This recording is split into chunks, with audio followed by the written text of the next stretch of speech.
Minha mãe me levava à igreja, mas só em 1992 eu aceitei Jesus como meu Salvador. A situação atual é muito difícil, mas no passado não era tanto. As pressões que sofríamos vinham mais da família e da sociedade. Naquele tempo, o governo não se envolvia na perseguição aos cristãos. De lá para cá, ficou muito difícil, porque o governo disse o seguinte: precisamos tomar medidas contra a igreja neste país. A população, principalmente em sua porção mais ortodoxa, concordou com a decisão do governo. Muitas pessoas colaboram com as autoridades. Com certeza, se alguém por um momento abrir uma Bíblia num restaurante, será preso pelos agentes do governo e enfrentará muitas dificuldades na prisão. Será forçado a negar sua fé, será espancado, sofrerá vários tipos de tortura, e especialmente para os cristãos, não há julgamento, nem tribunal, apelos e coisas do tipo.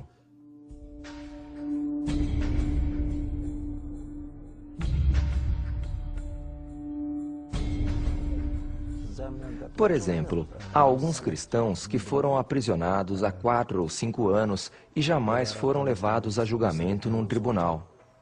Em vez disso, as autoridades exigem que eles assinem documentos negando a fé. Essa é a primeira exigência que fazem. Quem se recusar a assinar será perseguido e torturado na prisão.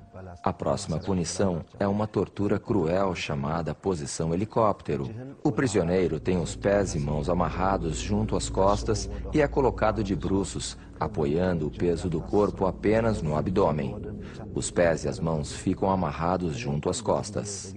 Eu entreguei minha vida a Cristo ainda criança e mais tarde fui prestar o serviço militar. Agora dou encorajamento aos cristãos que passam por essa terrível situação. É a nossa vez de mostrar fé e coragem aos que passam pela mesma situação que enfrentei.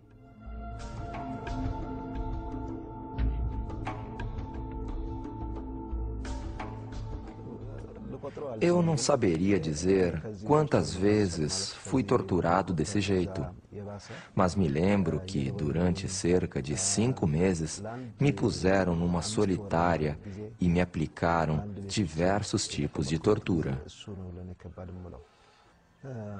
Formávamos um grupo naquela prisão. O plano do governo era extinguir e eliminar o cristianismo naquela área.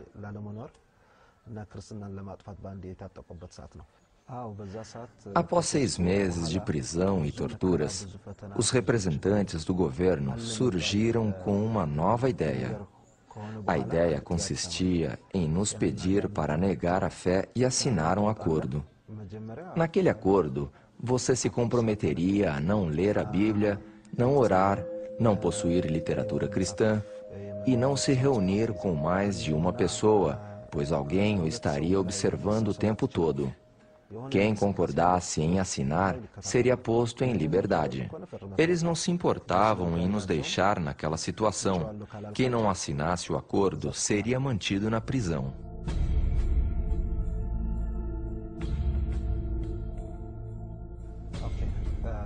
Depois que fomos aprisionados, levou apenas 3 meses para que tivéssemos Bíblias sendo contrabandeadas sem que as autoridades soubessem. Separávamos as páginas da Bíblia em livros diferentes e distribuímos cada parte entre as celas. Como não tínhamos onde esconder, guardávamos os pedaços da Bíblia em nossas sacolas. 4 cristãos foram escolhidos para cuidar da distribuição das partes da Bíblia entre os presos. Eu era um dos 4 escolhidos.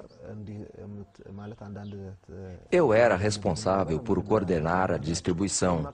Como não havia papel, eu usava papel higiênico para copiar as escrituras à mão e distribuir. Quando os agentes do governo revistaram as celas, encontraram os trechos da Bíblia que eu havia fornecido. Interrogados sobre quem havia fornecido aquilo, falaram: foi Gideão que entregou.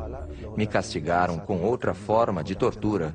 Me arrastaram de bruços no chão aquecido pelo sol escaldante e, como resultado, minhas mãos, braços e barriga ficaram em carne viva.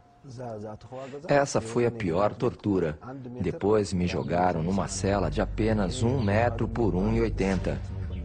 2 meses depois, o comandante daquela região fez uma visita. Disseram a ele: "Este é Gideão."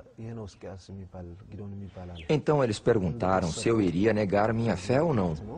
Eu disse: "Não negarei." Por causa da segurança que o Espírito Santo me dava, eu estava disposto a enfrentar qualquer coisa.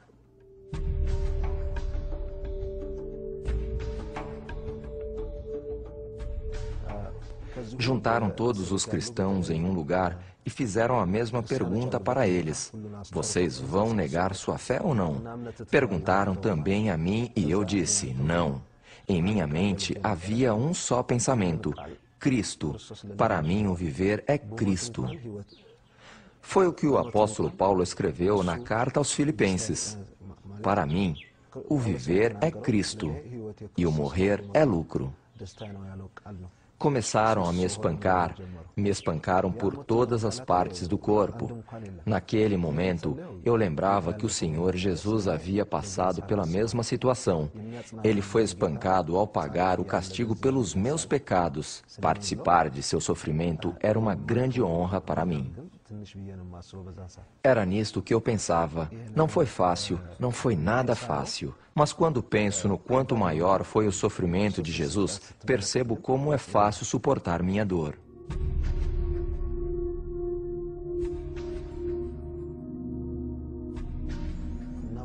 Depois de me espancar, foram embora pensando que eu estava quase morto.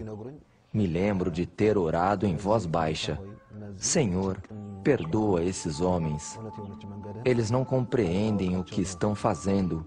Eu entrego minha alma para descansar em tuas mãos." Amarraram minhas mãos e me jogaram de novo naquela pequena cela. Eles fizeram tudo isso pensando em ensinar uma lição aos outros, para forçá-los a assinar o acordo.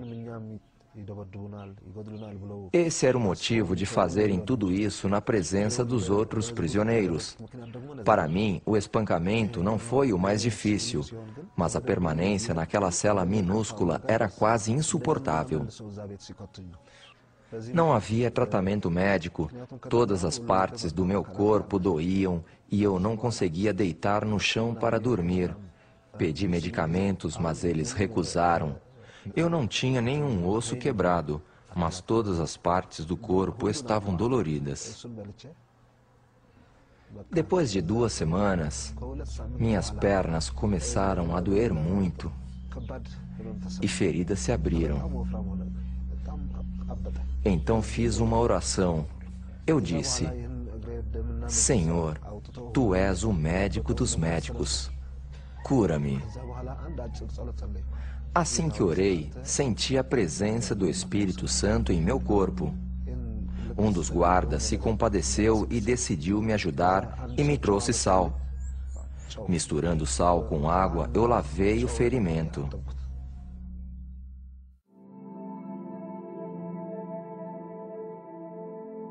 Permaneci por mais 2 meses naquela pequena cela. No 4º mês, me transferiram para outro lugar. Naquela ocasião, um dos meus agressores me perguntou: "Por que você passou por tudo isso? Por que enfrentar uma situação dessas? Por que tanta determinação? Por que não nega sua fé e leva uma vida tranquila?" Eu respondi: "Estou pagando um preço não só pela minha fé, mas pela liberdade neste país. Para mim, a palavra de Deus é vida."